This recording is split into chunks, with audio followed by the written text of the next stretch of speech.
Hi everyone, welcome to my channel. मेरा नाम श्रुति है और हम यहाँ कर रहे हैं ज्योग्राफी एनसीईआरटी क्लास 6 का कोर्स। इसके अंतर्गत हमने क्या किया है, हमने सारे जो हमारे 1 से लेकर 4 तक चैप्टर्स हैं वो कंप्लीट कर लिया है। और अब यह हमारा है चैप्टर नंबर 5। इसका नाम क्या है? पृथ्वी के प्रमुख परिमंडल। परिमंडल जैसे कि हम हमेशा करते हैं, पहले हम किसी भी शब्द का अर्थ समझते हैं। तो परिमंडल का क्या अर्थ होगा? परि का अर्थ है यहाँ पे पर्यावरण, ठीक है। परि का अर्थ ये हो गया पर्यावरण और मंडल का अर्थ हो गया समूह।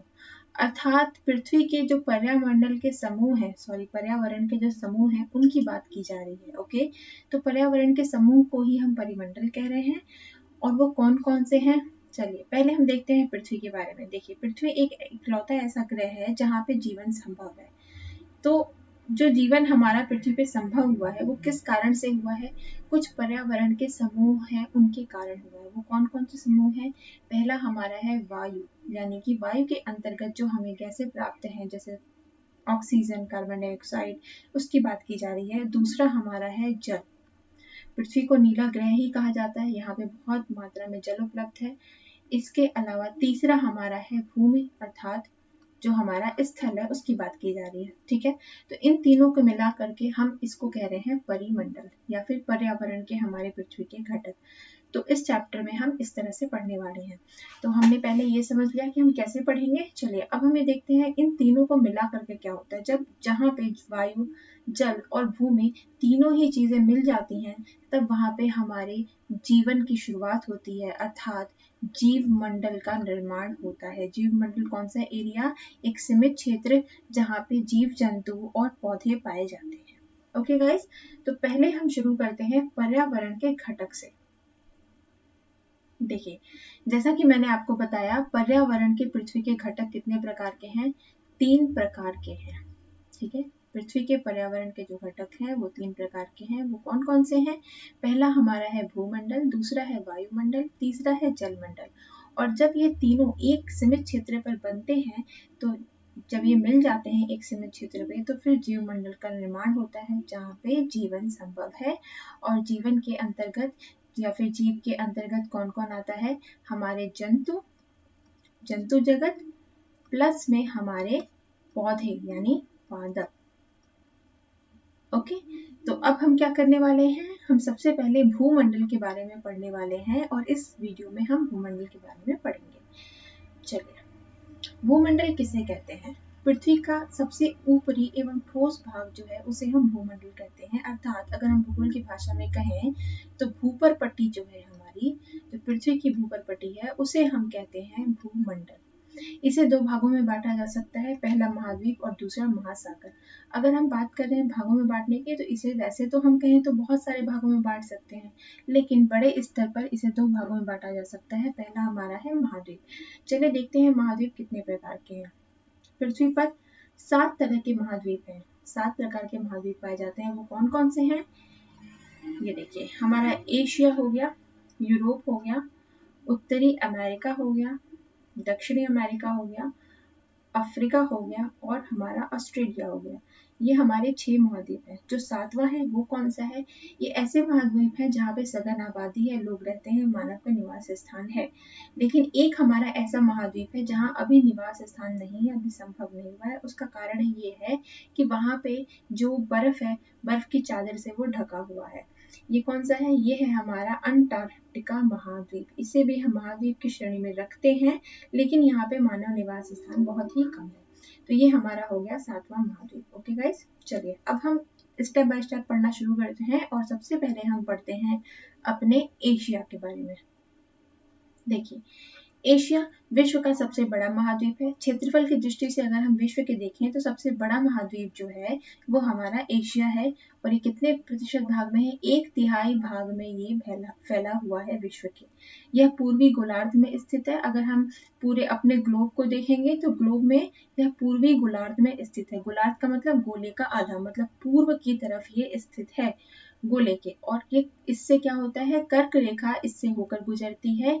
एशिया के पश्चिम में यूराल पर्वत है, ये यूराल नहीं यूराल है, सॉरी, एशिया के पश्चिम में यूराल पर्वत स्थित है जो इसे यूरोप से अलग करता है, और यूरोप और एशिया को मिलाकर कहीं कहीं यूरेशिया भी कहा जाता है। अब इसको हम किसके थ्रू समझेंगे? इसको हम मैप के थ्रू समझेंगे ताकि आपको लंबे समय तक याद रह जाए। चलिए, हमारा एशिया कहाँ है? ये देखिए, ये रहा हमारा एशिया, और ये हमारे पूर्वी गोलार्ध में स्थित है। इधर साइड हमारा क्या है? इधर हमारा पूर्वी गोलार्ध है, और इधर क्या है? इधर इस तरफ हमारा पश्चिमी गोलार्ध है। ओके, और अगर हम बात करें, अगर हम उत्तर और दक्षिण की देखें, तो इस ऊपर की तरफ जो, अगर हम अक्षांशों के आधार पर देखेंगे, तो ऊपर की तरफ उत्तरी गोलार्ध है और नीचे की तरफ हमारा दक्षिणी गोलार्ध है। ये मैंने आपको पहले भी बता चुकी हूँ, लेकिन मैंने यहाँ बता दिया। तो जो हमारा एशिया है, ये कहाँ पे स्थित है? ये हमारा पूर्वी गोलार्ध में स्थित है। अब हमने बात की कर्क रेखा इससे होकर गुजरती है, तो आप ये देखिए, ये हमारा 0 डिग्री, ये देख पा रहे होंगे आप, ये हमारी विषुवत रेखा यानी भूमध्य रेखा है, और ये हमारी नॉर्थ की तरफ, उत्तर की तरफ कर्क रेखा है। तो आप ये देख पा रहे होंगे, एशिया से होकर गुजर रही है ये रेखा, इसीलिए कहा जा रहा है कि जो कर्क रेखा है ये इससे होकर गुजरती है। ओके, और ये हमारा पूर्वी गोलार्ध में स्थित है। इसके अलावा बात की जा रही है यूराल पर्वत की। आप ये देखिए, यहाँ पे आप देख पा रहे होंगे, ये हमारा है यूराल पर्वत। ये एशिया और यूरोप के बीच में स्थित है, और ये एशिया और यूरोप को अलग करता है। इसके अलावा एशिया के पश्चिम में भी स्थित है, ये भी कह रहे हैं। पश्चिम किस साइड होता है? इस तरफ होता है, ठीक है। तो जो एशिया हो गई, इसके इस तरफ क्या हो जाएगा? पश्चिम। तो हम ये कह सकते हैं कि एशिया के पश्चिम में यूराल पर्वत स्थित है, या हम ये भी कह सकते हैं कि एशिया के पश्चिम में यूरोप स्थित है। ओके गाइस, चलिए, यहाँ पे ये हमारा एशिया समझ में आ गया होगा। अब हम आगे बढ़ते हैं और अगले हमें अपने महाद्वीप की तरफ चलते हैं, और हमारा अगला महाद्वीप कौन सा है? वो है हमारा यूरोप। देखिए, यह एशिया से काफी छोटा महाद्वीप है। ऑफकोर्स ये एशिया से काफी छोटा है। यह महाद्वीप एशिया महाद्वीप के पश्चिम में स्थित है। ये मैंने आपको पहले ही समझा दिया है। अगर आप इसको फिर से देखना चाहें तो ये देखिए, ये हमारा एशिया है, और एशिया के पश्चिम यानी इस तरफ ये रहा हमारा यूरोप। यही बात कर रहा है कि एशिया के पश्चिम में स्थित है, और आर्कटिक वृत्त इससे होकर गुजरता है। यह 3 तरफ जल से घिरा हुआ है। चलिए, अब हम देखते हैं आर्कटिक वृत्त क्या है और इससे कैसे होकर गुजर रहा है।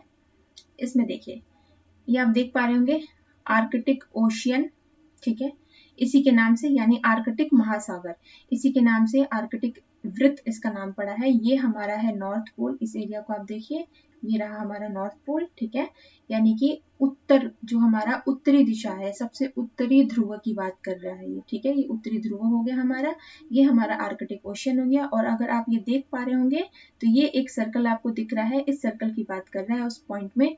ये सर्कल जो है हमारा, ये कहलाता है हमारा आर्कटिक वृत्त या फिर आर्कटिक सर्कल, ठीक है।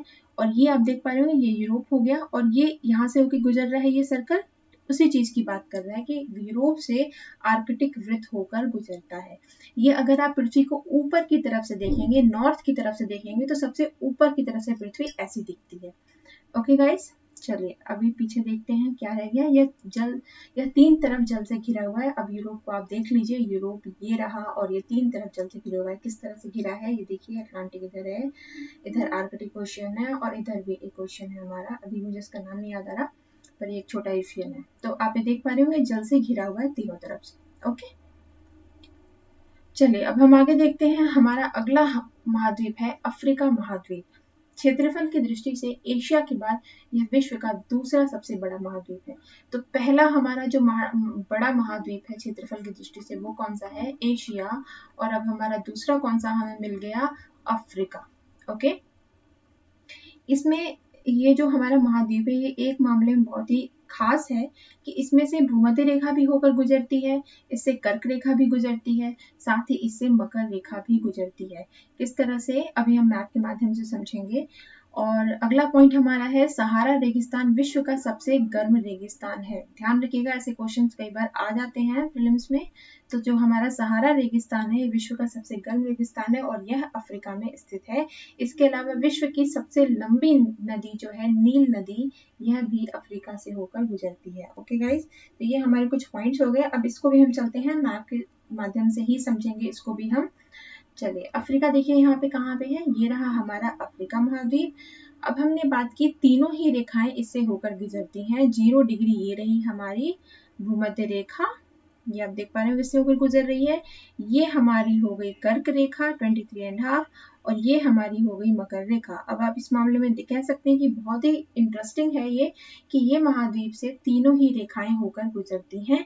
इसके अलावा हमने कौन से पॉइंट की बात की थी? हमने बात की थी नील नदी की। ये देखिए ये हमारी है नील नदी, यहाँ से ये होते हुए आ रही है, इधर से होते हुए आ रही है और ये यहाँ तक आ रही है।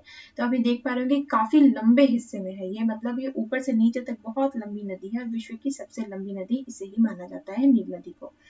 ओके गाइस, ये अफ्रीका हमारा, आई होप आपको समझ आ गया होगा। अब अगले हमारा जो महाद्वीप है उसकी तरफ चलते हैं, वो है हमारा उत्तर अमेरिका। देखिए पहला जो क्षेत्रफल की दृष्टि से बड़ा महाद्वीप था वो एशिया था, दूसरा अफ्रीका था। अब क्षेत्रफल की दृष्टि से जो है वो तीसरा स्थान पे कौन सा है? वो है उत्तर अमेरिका। यह दक्षिण अमेरिका से दक्षिण अमेरिका से एक संकरीय स्थल से जुड़ा हुआ है जिसे पनामा स्थल संधि कहा जाता है। अभी हम समझेंगे ये क्या है, डायग्राम के थ्रू समझेंगे। यह महाद्वीप उत्तरी एवं पश्चिमी गोलार्ध में स्थित है और ये 3 महासागरों से घिरा हुआ है, आर्कटिक महासागर, प्रशांत महासागर और अटलांटिक महासागर। चलिए अब इन सभी पॉइंट्स को हम अपने मैप के थ्रू समझ लेते हैं। देखिए हमारा उत्तर अमेरिका कहाँ गया? ये रहा हमारा उत्तर अमेरिका। अब जैसा कि मैंने आपको बताया इस तरफ पश्चिमी गोलार्ध है, ठीक है, तो ये हमारा इस तरफ है, पूरी तरह से पश्चिमी गोलार्ध में है। अब मैंने कहा ये ऊपर साइड में इस वाली रेखा से ऊपर वाला हिस्सा जो होता है वो उत्तरी गोलार्ध कहलाता है। अब आप देखिए ये वाली जो रेखा है इससे तो ये ऊपर ही है, तो इसलिए इसमें कहा गया है कि ये उत्तरी एवं पश्चिमी गोलार्ध में स्थित है। ओके, ये पॉइंट क्लियर हो गया होगा। अब अगला पॉइंट हमारा क्या है? ये 3 महासागरों से घिरा हुआ है। कौन कौन से महासागर हैं? प्रशांत महासागर, अटलांटिक महासागर और आर्कटिक महासागर। ये तीनों ही महासागर में इसको यहाँ से आप देख पा रहे होंगे पूरी तरह से यहाँ से घेरा हुआ है। ये 3 महासागर हो गए। और एक और पॉइंट था, स्थल संधि की बात कर रहा था, ठीक है, ये रही हमारी स्थल संधि, इसे हम कहते हैं पनामा स्थल संधि। क्यों? क्योंकि ये स्थल है, ये हमारा उत्तर अमेरिका का स्थल है और ये हमारा दक्षिण अमेरिका का स्थल है, और एक ऐसा हिस्सा स्थल का जो इन दोनों को, एक छोटा सा संकरा सा स्थल जो जोड़ता है, इसे हम स्थल संधि कहते हैं। अब इसको हम एक और डायग्राम के थ्रू समझते हैं, क्योंकि हमारे पास एक और चीज है जिसे हम जल संधि कहते हैं।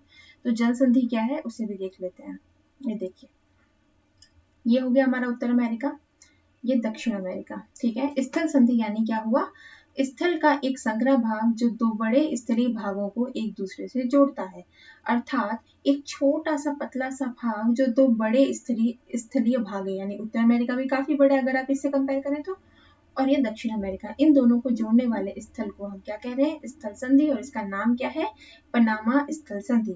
इसी तरह से अब हम आते हैं जल संधि की तरफ। जल संधि क्या होती है? जल संधि मतलब पानी का संकरा भाग जो 2 बड़ी जल राशि जैसे समुद्रों तथा महासागरों को एक दूसरे से जोड़ता है। ऐसी स्थिति को हम क्या कहते हैं? जल संधि। इधर श्रीलंका और ये भारत, ठीक है, तो अगर भारत और श्रीलंका के बीच में जो जल है ये क्या कर रहा है? जोड़ रहा है, इसे हम जल संधि कहते हैं। इसका नाम क्या है? इसका नाम है पाक जल संधि, पाक स्ट्रेट इसे कहा जाता है। ओके गाइस, चलिए अब हमारा उत्तर अमेरिका आपको समझ आ गया होगा, ये जल संधि स्थल संधि समझ आ गई होगी। अब हम चलते हैं हमारे अगले कॉन्टिनेंट की तरफ, और वो है हमारा दक्षिण अमेरिका। देखिए इसका अधिकांश भाग दक्षिणी गोलार्ध में स्थित है। ध्यान रखिएगा यहाँ पे बात हो रही है अधिकांश की, पूर्णतः नहीं लिखा गया है यहाँ पे लिखा गया है अधिकांश।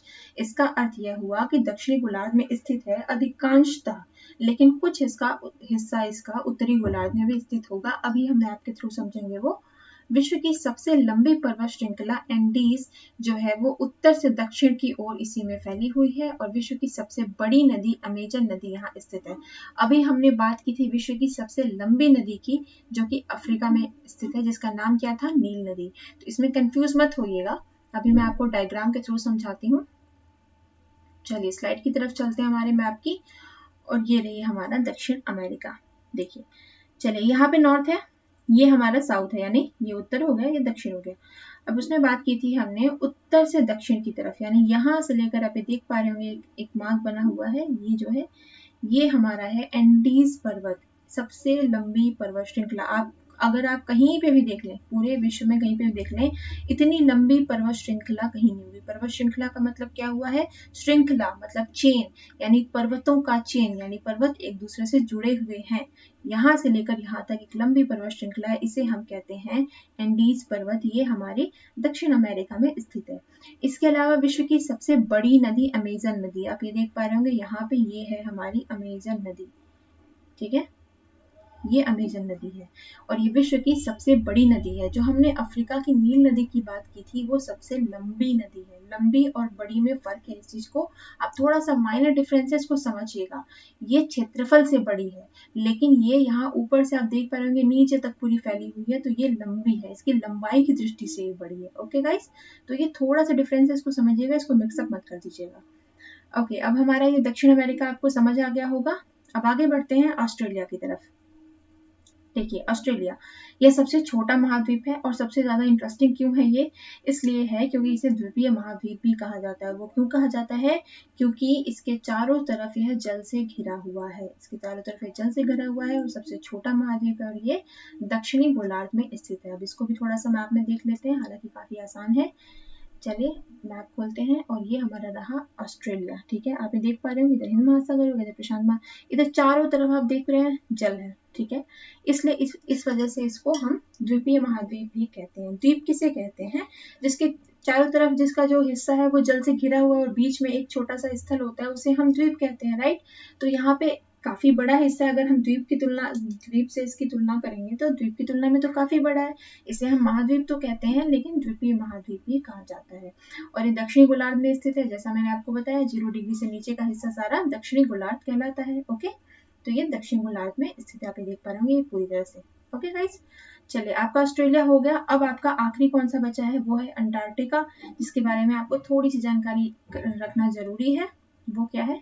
देखिए अंटार्कटिका, यह दक्षिणी गोलार्ध में स्थित है। ऑफ कोर्स ये तो पूरी तरह से दक्षिण ध्रुव में स्थित है, ठीक है। जो दक्षिण ध्रुव है ये इस महाद्वीप के मध्य में स्थित है। इस पॉइंट को अभी हम समझेंगे डायग्राम के थ्रू, ऐसे नहीं समझ आएगा। इसके अलावा यह स्थान हमेशा बर्फ की परतों से ढका होता है, मैंने आपको बताया, परंतु यहाँ बहुत से देशों ने अपने शोध केंद्र स्थापित किए हुए हैं। और भारत के शोध केंद्र कौन से हैं? क्या नाम है उनका? मैत्री और दक्षिण गंगोत्री, ये दोनों नाम आप याद रखिएगा, कई बार पूछ लिया जाता है। चलिए अब हम समझते हैं ये वाला पॉइंट अपने डायग्राम के थ्रू।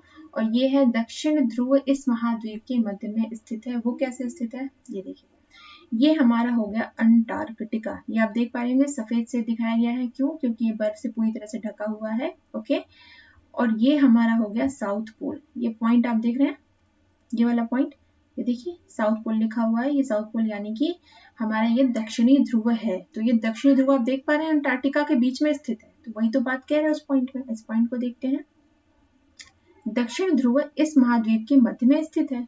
अब इस डायग्राम को देखिए, ये अंटार्कटिका महाद्वीप हो गया और ये दक्षिण ध्रुव इसके मध्य में स्थित है। अगर हम अपनी पृथ्वी को नीचे की तरफ से, दक्षिण की तरफ से जाके देखेंगे, सबसे नीचे की तरफ जाके देखेंगे, तो पृथ्वी हमारी कुछ ऐसी ही दिखेगी। ओके, चलिए हमारा अंटार्कटिका भी हो गया।